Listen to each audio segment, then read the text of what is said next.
Good evening, everyone, and welcome to another episode of Why I Believe on the Road to Hope and Peace. I am President James Evanson, and I'm here with my wife Jody. We are the hosts of the Road to Hope and Peace and Why I Believe. During this Facebook event, we would love for you to comment throughout the broadcast and to share this with as many friends as possible. We are very excited tonight for our special guests, Jon and Michelle Schmidt. Jon Schmidt is a well-known pianist and composer. Since 2010, he has been a member of the very popular musical group, The Piano Guys. The group blends classical, pop, and rock music together in amazing compositions. Jon is a wonderful performer who is both talented and fun-loving.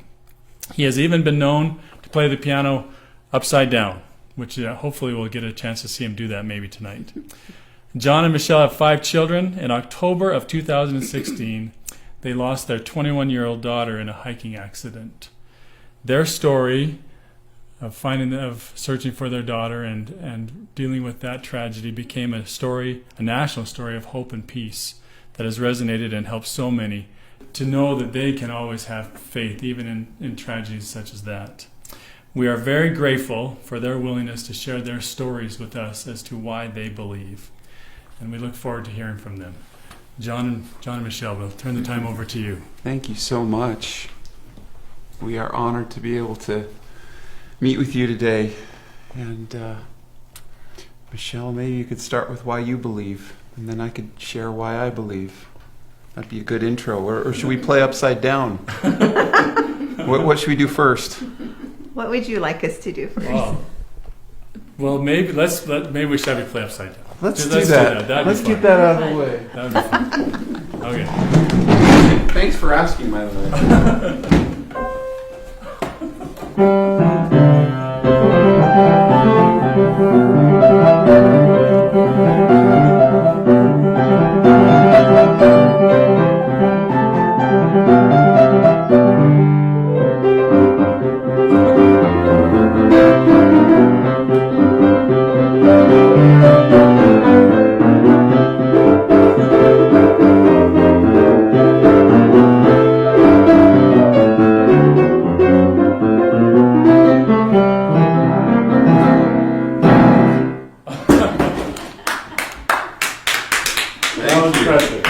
applause I've ever gotten. That was so fun. That was one of the lead questions from some of our listeners, is to see if you ask if you would do that. So there you go, right off the bat. Thank you. Thank you, Michelle. Are you ready to answer that question? I kind of have something in mind. Go. Should I try that? Go, yeah. I was thinking as I was contemplating why I believe, and for me, I was the youngest of a family that was very faithful. My parents went through World War II, Germany. My dad was 16 years old when he had to go to war in Germany. They had the gospel of Jesus Christ, and it preserved them. And the stories that I've heard growing up are just undeniable. Things about praying for bread when they didn't have any food, and trying to take ration cards to find bread at all the stores, and none of them had bread. And so my mom went into a field and prayed, said, "What do I do?" And came out of the field, and right then the bread delivery wagon came and took her ration cards right at that moment. And I've grown up with stories of faith like that, of being in church and usually getting warnings about the air raids, and all of a sudden their bishop stands up and says, "The Spirit is telling me that we have to leave now." And the whole congregation leaving, and in the nick of time before the bombs fell. It's awesome to have that legacy in my family. And I remember, as the youngest of the family, my sister came and taught a lesson to our Sunday school class when I was probably first grade.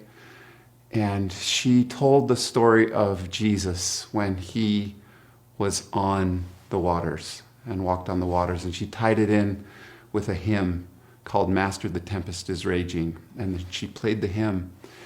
And I remember my teenage sister teaching this lesson, and I was thinking to myself, what is this feeling that I'm feeling as in awe of my sister? And as she shared that story with me, and I realize now that it was the love of God. And it is something that has come back again and again and again to prove to me that God is real. And that feeling stayed with me as I walked home. And I felt like I flew home. And that's usually something that didn't happen in my first grade years. I sort of was the kid that was getting kicked out of Sunday school classes. But for some reason, that day, something amazing happened to me, and powerful and undeniable, something I will never forget. And it came back so many times with that strength and witness to me. And the stories and the personal feelings of love from God that came back. And every time it came back, it reminded me of that time with my sister. Oh, there it is again. And what is it showing me? Or what is it witnessing of? And what is it trying to get me to notice and to appreciate? And for me, that is why I believe. And the stories, tithing stories, when my parents had no money and they take all of their tithing and they pay a tenth to God and hope for a miracle. And the dramatic miracle that resulted, where they were provided with what they thought they were giving up. And I've heard so many miraculous tithing stories. I think if you took tithing stories that had been told and you combined them all together in one place, I don't know how many pages that book would have to have, but I've heard so many tithing stories, and they are always dramatic. They're always dramatic. It's always, we didn't have food, we paid our tithing, and Monday morning, we had what we needed. And they're all the same. And I think anyone that's having trouble believing, just find some tithing stories. That's all you need. Just tithing stories. That'll do it. And it'll give you plenty of belief. But I would say that is why I believe. Is I could go on for a lot. I could elaborate a lot more, but I'll leave it at that. Family stories Yeah. and evidences of Heavenly Father's hand. Yeah. In Which have happened in our life. Yeah. I'd say for me, I was taught to pray to Heavenly Father, and it was something that I took to heart as a little girl. I really, truly believed that Heavenly Father was real and that He knew me and that I could talk to Him. So it was something that I did very sincerely. I would pray to Heavenly Father. And I had one experience as a little girl where I was praying one night, and somehow I got this goofy idea that I needed to count my thank yous so that Heavenly Father would know how thankful I was. So, and if I said more thank yous, that meant I was more thankful. So I would say, thank you for our dog. Thank you for our house. Thank you for our food. Thank you. You know, you get the idea. And I don't know why I did that. No one told me to pray that way, but somehow I wanted to distinguish that I was more thankful for some things than another. So I went on praying like this for a while. And then one night I was kneeling by my bed praying, counting my thank yous. And suddenly I heard a voice that said, "You don't have to count your thank yous. I can feel how grateful you are." And I jumped off my knees and I got into my bed and I pulled my covers up and I was like,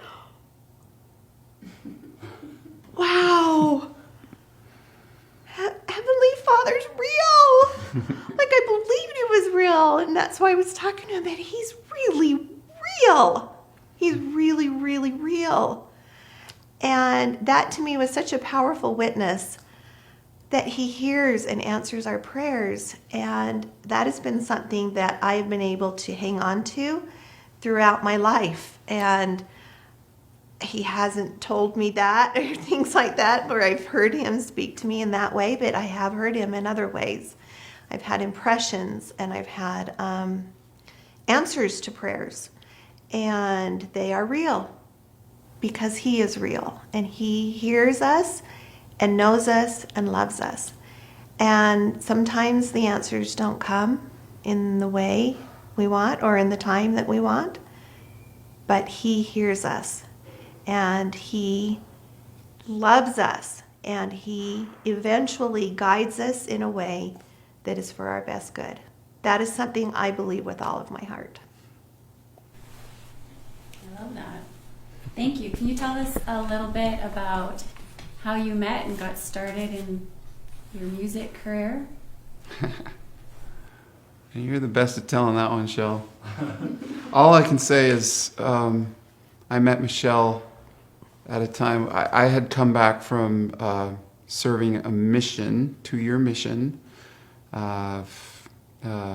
For the Church of Jesus Christ of Latter-day Saints. Yeah, we're talking to all denominations, so I just want to make it relevant to everybody. But yeah, and during 2 years, you don't date. So your skills are really rough when you come home. Your skills with the ladies are no good. And I met Michelle, and I was so insecure, and that didn't go over well with Michelle. It didn't make a very good impression. So that's how we started. That's not totally true. We were sitting at a big table at the U, and a bunch of different mutual friends. And I didn't know John, he didn't know me, but I was watching across the table, and I was watching him, and he wasn't nervous or anything. He was just interacting, and he was being so funny. And I remember just looking at him and thinking, I'm going to go out with that guy. I was telling some pretty good dad jokes. He's so funny. So anyway, I had his friend line us up. And then when we went out one-on-one, he was very nervous, and it wasn't quite the same. So we took a break and didn't date for a while. Yeah. And then you went on a mission. Mm-hmm. And then I came home, and I was awkward, socially awkward, and then we were a perfect match. Perfect match for eternity. Yep. So that's how we met. And then, getting into music. That's a long story. That is a long story. We had just graduated, and John was writing music, and he would sell his music at different events, and people were buying it. And so we decided to... That was before we were married. Mm-hmm. And then we decided when we got married, we decided we would try a career for a year. Try music for a year. Yeah, not a career. We were just going to try it. Yeah. See what we could do in a year's time. And... Well, I didn't want to do music, but we found a quote. We found a really cool quote, and it's... I bet I can remember it. I'll bet you can remember it. It's by President Ezra Taft Benson, and it says, men and women who will turn their lives over to God will find that he can make a lot more out of their lives than we can on our own. And it goes on, paraphrasing, but it goes on to say he will raise up friends, and he will multiply your opportunities, and he will open doors, and he will... pour out peace. Yeah, a multiplicity of blessings that come from giving your life to God and trusting him to guide it. And the Spirit hit us. And it's when I describe the Spirit, it's that same thing that I felt when my sister taught that lesson. The Spirit just hit us, and we're like, let's bet the farm on this. Let's try to do this. Let's try to give our life to God. And I don't know how well we succeeded, but we tried. we were willing to do our best to give our life to God, and Yeah. we feel like that promise is true. But part of that was to change my mind from being totally against going into music. I didn't want to go into music, but we felt like giving God permission to give us direction in that, to that degree, I think it allowed him to really give definite nudges to do music, to the point that we decided that's what we should do. So Yeah. And just year after year, we'd keep reevaluating, and we just kept feeling like we should keep going. And we're still going year by year. true. We'll see what next year holds. So how do you come up with the inspiration for the music that you compose, and where does that come from? When did it start? I really believe that with all of us, I think Heavenly Father finds so many ways to guide us and to help us. And I think the longer I live, I just feel like Heavenly Father just loves dropping stuff off on our porch and ringing the bell and running. So that we come out and we see it and we're like, we have no clue who did it. And he just gets such a kick out of that. And I think so much of the guidance that he gives, he disguises it so it comes in all these different ways.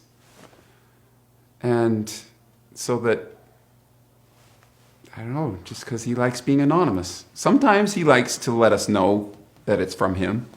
But I think so many times ideas, like sometimes you make a mistake and you get this awesome idea, or sometimes you get inspired by something that you hear somewhere else, or like something, a sound in nature, or a sunset that's out the window, or there's so many ways that the inspiration comes. A cool way is early in the morning when you're asleep and all of a sudden you're just hearing music early in the morning.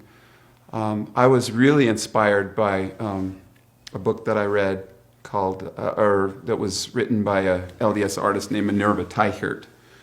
And she said that whenever she came across a problem in her painting, she would kneel and pray. And I thought, gosh, I don't do that. When I come across problems in writing music, I don't kneel and pray. I should do that. And it felt a little strange at first. It felt outside my comfort zone. And so many times, not definitely, it wouldn't be anonymous if it was every time, right? But so many times, I can't even get off my knees, and there's a musical solution to the problem in my head. And I just have to play it. Other times you go back and you hack at it some more, and you'll make a mistake, and there it is. And sometimes weeks later, there it is, because you heard some new aspect of music theory that you just stumbled upon.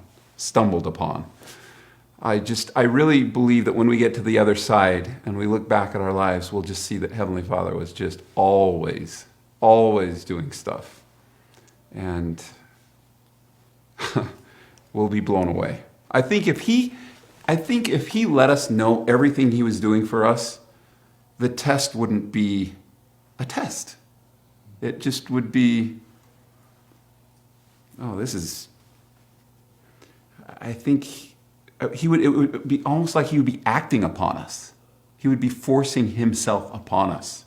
I think that's another reason why he hides himself so well. And so often when we think we're not getting any involvement from him, it's just like, it's constant. It's constant. So So music career is really challenging to get into. Share with us some of the advice that your dad gave you, or some advice other people gave you to keep going. Gosh, share about the blessing. Okay. Yeah.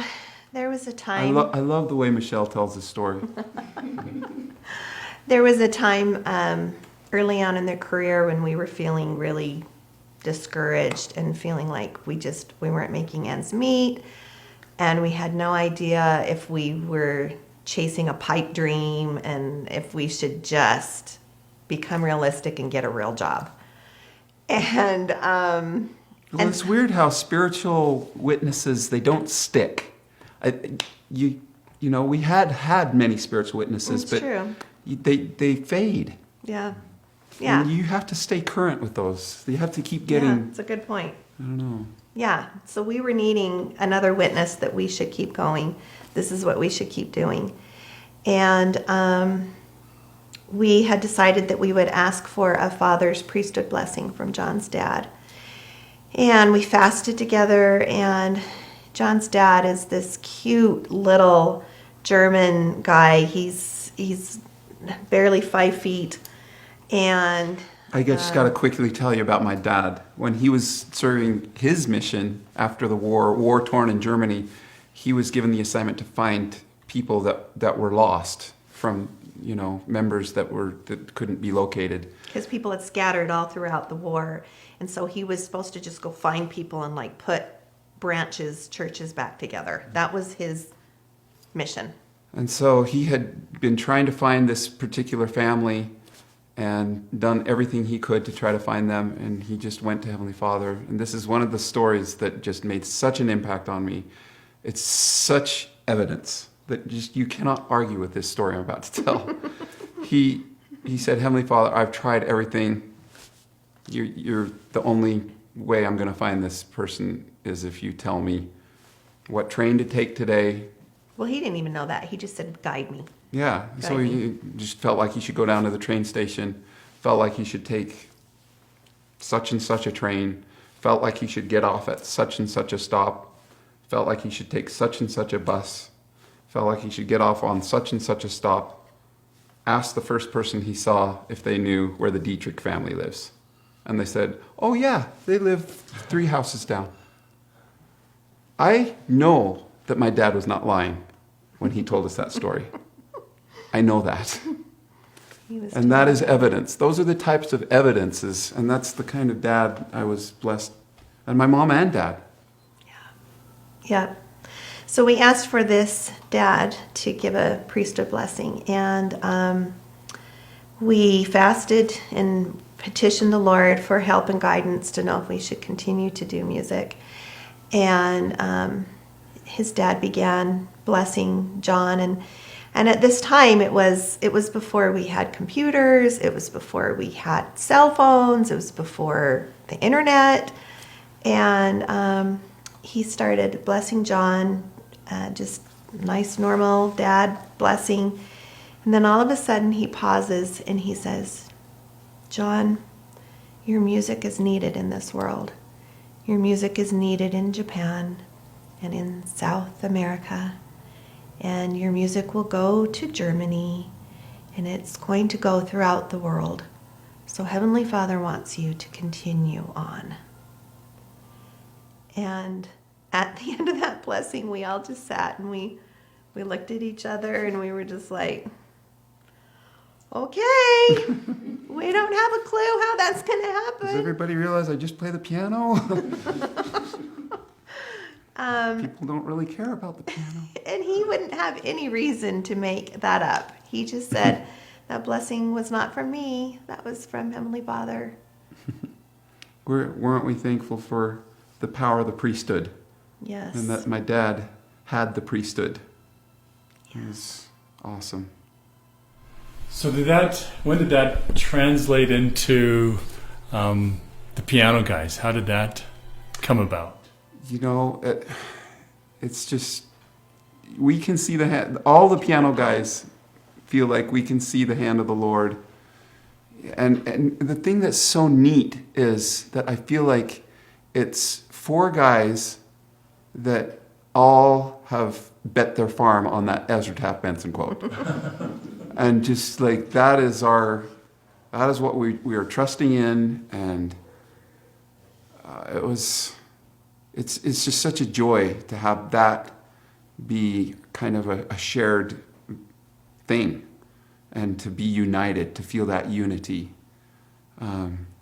with 4 really different personality types, but we share that in common. And I really feel like the Lord just brought our abilities and talents together. We all feel that. And I mean, the actual logistics of it is Jon was a solo pianist artist, and he started to bring Stephen Sharp Nelson, cellist, onto some of the shows, and Steve is just amazing. He's just brilliant. He's such a good He's crazy smart musician, and he's so funny. And Jon at one point thought, I'm going to give him a mic when he comes on. And he immediately stole the show. Oh, yeah. He's just... All of a sudden, we were the Smothers Brothers. Yeah. So fun, so funny. And Steve had a guy in his ward, in his neighborhood, that had an engineering... A recording studio in his home. And they had worked on projects together, and then... we hooked up with a guy in St. George that had a piano store called The Piano Guys. And he had said to Jon, hey, let's make some videos to sell pianos. To help me sell pianos. And so will you come play some songs, and I will sell lots of pianos. And so they uploaded some videos under his channel, The Piano Guys. And these videos it was when YouTube was new and early and fun and not saturated. It was the Wild West. Yeah, it was like YouTube. When radio was new. And these videos just went viral, and then they just said, hey, we're onto something here. Let's make videos. So we had a videographer, we had a music engineer, and we had the cellist and the pianist, and they decided just to join together. And a fan base that really helped us. Well, yeah, and then... That really helped us launch these videos. When we put out these early videos, we would go to this amazing great group of supporters that signed up for the email list and say, hey, we need a favor.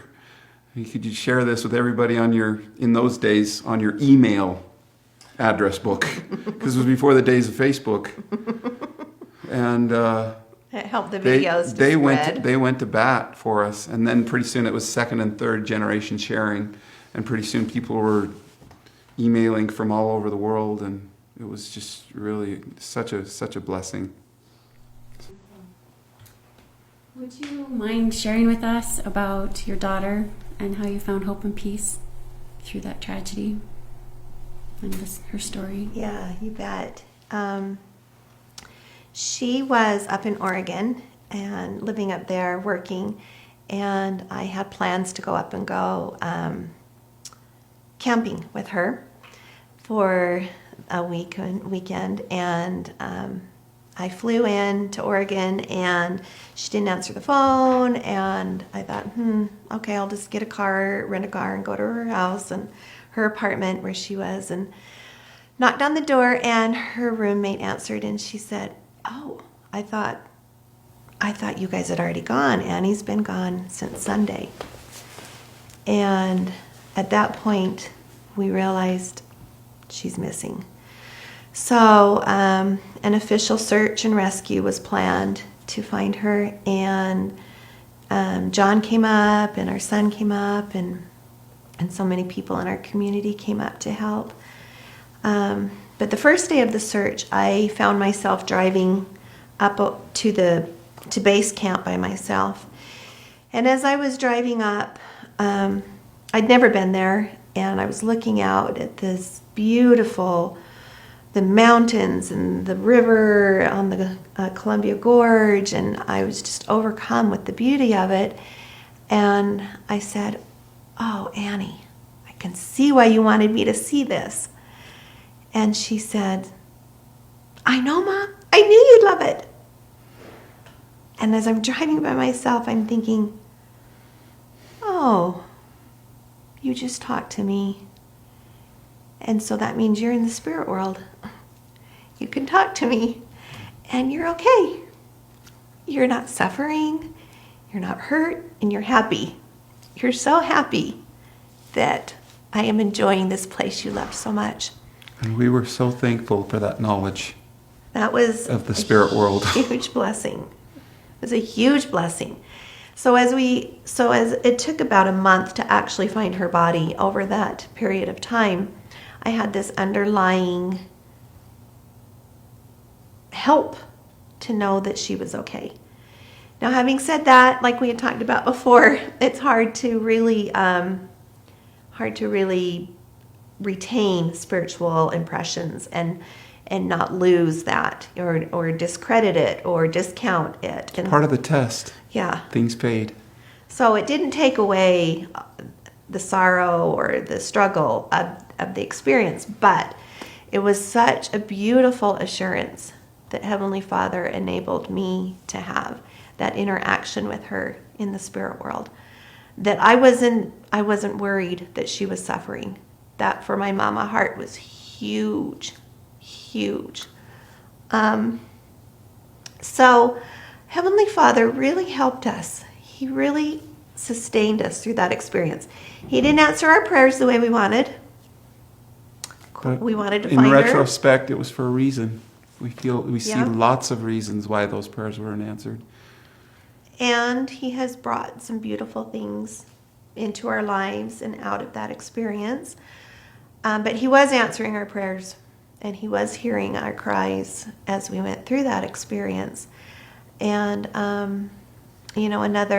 another morning I woke up and as I went from unconsciousness to consciousness, as I woke up and I thought about what that day held of going out and searching, I just felt this dread. I just felt this like, oh, I can't do this. I don't even know how to get out of bed. And the words came into my mind: bruised, broken, torn for us on Calvary's hill. And I thought, that's it. Jesus Christ. He is the way. He has been bruised and broken and torn for us and for my daughter. And He will give me the strength to do whatever I need to do. And then the words came into my mind: life evermore will know through Thee, our friend. Again, it was Jesus Christ. He has guaranteed our outcome. He has guaranteed our reunion with our daughter. He's guaranteed that we will live again. It's all riding on Him. It is. And He bore it all, and He took it all, and He did it for us. And He gives us the power and the strength. And He did. He gave us the assurances that we needed to make it through that experience. When you think about how the world thinks about Christ, and the story of this historical figure who said He was God, there's a lot riding on the truth of that. There's a lot riding on that. And we believe Him. We believe that account. When I read His words, when I read the account of His witnesses, I feel the same thing that I felt in my sister's class. And it feels a certain way, and something tells me that is true. It is hope. It is hope. It is joy. It is love. It is the fruits of the Spirit. And I love the New Testament. I love reading His words. And I love the Book of Mormon. They are so full of power. They're so full of this. They testify of Him, and they bring that Spirit into our lives. Absolutely. I love watching The Chosen. I love The Chosen. I love that portrayal of Jesus. It's awesome. Yeah. That was beautiful. Thank you for sharing that. Thank you for sharing everything you've shared with us. John, would you mind maybe showing us some of that talent that you've been blessed Well, you're nice. Thank you. with? We would love it if you'd share a little bit with us. All right. Well, I think I'll play a song that I'm really grateful for. I think it was just a blessing, and I just had a drum pattern in my head. A friend of mine was a drummer, and he was always doing this air drum pattern, and it just stuck in my mind, and I thought that's such a cool rhythm. I should put some notes with it, and I was working on this. It was just right after my mission, and just messing around with it, and I would mess around with it from time to time, and then it started to wear off, and I started to think, oh, this doesn't really have much potential. And my friend Scott Sutton, who became my best man later, he heard me say that, and he's like, Schmitty, are you crazy? He's like, this is my favorite idea you've ever played. Don't throw this one away. So he was a little blessing that saved this song and helped me see it through to the end. And then another friend is like, you should try to play with your arms. You should figure out how to play with your arms. And I thought, yeah, that'd be cool. I wonder if that would work, on the black keys. So I put a little note in the bass, and that's a pretty cool chord. I'll try to throw that in. So I just feel like, this song is, I'm so thankful for it. This song, I don't know, somehow it's captured a lot of piano players' imagination around the world. A lot of people, like about 3 times a week, somebody in the world records themselves playing this song. It's a little song called All of Me.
Thank you. you very much. Amazing. Now, I've heard that the two of you do a little duet.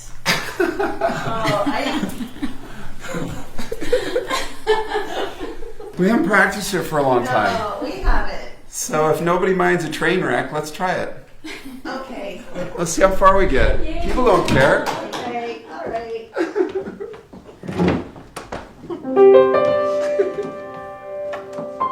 Let's see, that's the note. So this is a little song I wrote so that I can say, look honey, we are playing our song. That wasn't very funny.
last note.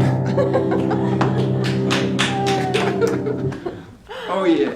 That was amazing. Thank you. Thank you so much for this. This is just wonderful this Awesome. afternoon. Thank This you evening. so Thank you. much. Thank you for having us in your home, for sharing Honored to have you here. your lives Very much. with Thanks for letting us. us do it. So we appreciate you being on this episode of Why I Believe. Thank you for joining us on our Road to Open Peace, our Facebook and Instagram pages. We invite you to share this episode with all of your friends, of course, and please join us for our next Why I Believe. And again, we thank Jon and Michelle Schmidt for joining us for this episode, and what a wonderful time and experience this has been for us to be in your home and to visit with you. Thank you.